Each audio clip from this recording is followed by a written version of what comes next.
Foreign language টিচিংয়ের জন্য একটি জনপ্রিয় মেথড হচ্ছে দি ডিরেক্ট ল্যাঙ্গুয়েজ টিচিং মেথড, বা যেটাকে আমরা ডিএম বলি। হ্যাঁ, ডিরেক্ট মেথড, যেখানে স্টুডেন্টদের কি কোনো ধরনের ট্রান্সলেশন করা ছাড়া ভাষাটা শেখানো হয়। যেমন আমরা মাদার টাংটা যেভাবে অ্যাকোয়ার করি, ঠিক কাছাকাছি নিয়মে আমরা ডিএম মেথডে অ্যাকোয়ার করব। তো আজকে ক্লাসে আলোচনা করব যে হাউ ডাজ ডিএম ওয়ার্ক, কীভাবে ডিএম মেথডে আসলে কাজ করা যায়। তো দেখো, যেমন থাকবে টিচার অ্যাজ ফ্যাসিলিটেটর, শিক্ষক এখানে দেখা গেছে যে লেকচার বেসড মেথডের মতো অনলি ফর লেকচার দিয়ে যাবে, স্টুডেন্টরা শুনে যাবে, অন ওয়ে সিস্টেম, এমনটা না। টিচার এখানে একজন মনিটরের, একজন সহায়কের ভূমিকা পালন করবে। স্টুডেন্টদের বিভিন্ন অ্যাক্টিভিটি দেওয়া হবে এবং শিক্ষক সেটা মনিটরিং করবেন এবং শিক্ষক তাকে পজিটিভ ফিডব্যাকগুলো দিবেন এবং কারেকশনগুলোও করে দিবেন। হ্যাঁ, তো টিচার এখানে কি ফ্যাসিলিটেটরের ভূমিকাটা এই ক্লাসে শিক্ষককে পালন করতে হবে। যে শিক্ষক যে তাদের সব কিছু খালি বুঝাই দিবে এমনটা না, স্টুডেন্টরা নিজেরাই কাজ করবে, তাদের ক্লু দিবে এবং বিষয়গুলো খেয়াল করবেন, পর্যবেক্ষণ করবেন। এইটা হচ্ছে টিচারের কাজ। দেন দেখো, অ্যাক্টিভ স্টুডেন্ট পার্টিসিপেশন। ডিএম মেথডে যদি টিচিং করাতে হয় তাহলে অবশ্যই শিক্ষার্থীদের পার্টিসিপেশনটা অনেক বেশি অ্যাক্টিভ হবে এবং স্টুডেন্টরা এখানে বেশি অনেক এনকারেজড হয় এবং তারা অনেক এনজয় করে, কারণ তারা এখানে কি করে, হাতে কলমে কাজ করার সুযোগ পায়, যার ফলে অ্যাক্টিভ স্টুডেন্ট পার্টিসিপেশন এর মাধ্যমে এটা কাজ করা যায়। দেন রয়েছে প্রোনাউন্সিয়েশন এমফাসিস। ডিরেক্ট মেথডে অবশ্যই নেটিভদের মতো করে প্রোনাউন্সিয়েশনটা করতে হবে এবং বারবার রিপিট করে এই প্রোনাউন্সিয়েশনটা চালিয়ে যেতে হবে, যার কারণে প্রোনাউন্সিয়েশনের ওপরে যে এমফাসিস বা গুরুত্বটা, এটা একটা গুরুত্বপূর্ণ বিষয়। দেন রয়েছে গ্রামার ইন কনটেক্সট।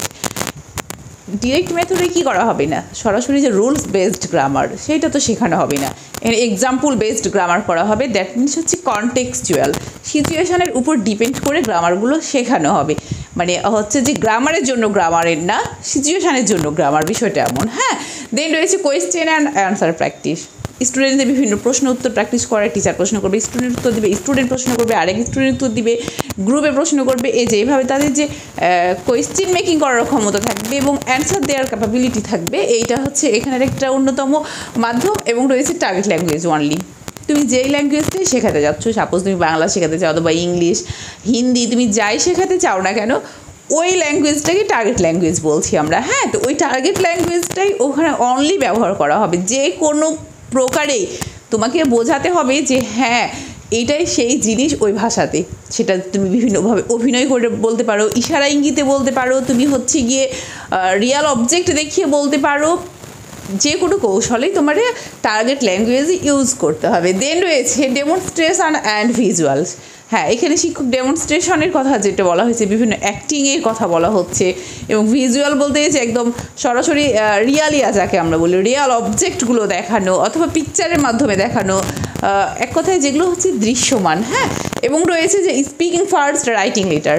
যদি তুমি ডিএম মেথড অ্যাপ্লাই করতে চাও তাহলে এখানে অবশ্যই লিসেনিং এবং স্পিকিং স্কিলের উপরে বেশি গুরুত্ব দেওয়া হয়, যার ফলে রাইটিং এবং রিডিং স্কিলটা পরে আসে। এটা আসবে, এটা খুব স্বাভাবিক, এটা মেনে নিতে হবে। আমরা চাইবো যে হ্যাঁ আগে রিডিং হোক, তারপর রাইটিং হোক, তারপরে লিসেনিং হোক, তারপর স্পিকিং হোক, এমনটা না। কিন্তু এখানে যেহেতু স্পিকিংই মোস্ট প্রায়োরিটি থাকে, যার সঙ্গে লিসেনিংয়ের একটা ভালো সম্পর্ক রয়েছে, রিডিং রাইটিংটা একটু তাদের চেয়ে কম প্রায়োরিটি পাবে। ইটস নর্মাল ব্যাপার ইয়ার। হ্যাঁ, তো শিক্ষার্থী বন্ধুরা, আশা করি যে হাউ ডাজ ডিএম ওয়ার্ক এটা তোমরা বুঝতে পেরেছো। ক্লাসটি কেমন লাগলো অবশ্যই কমেন্ট সেকশানে জানাতে ভুলবে না।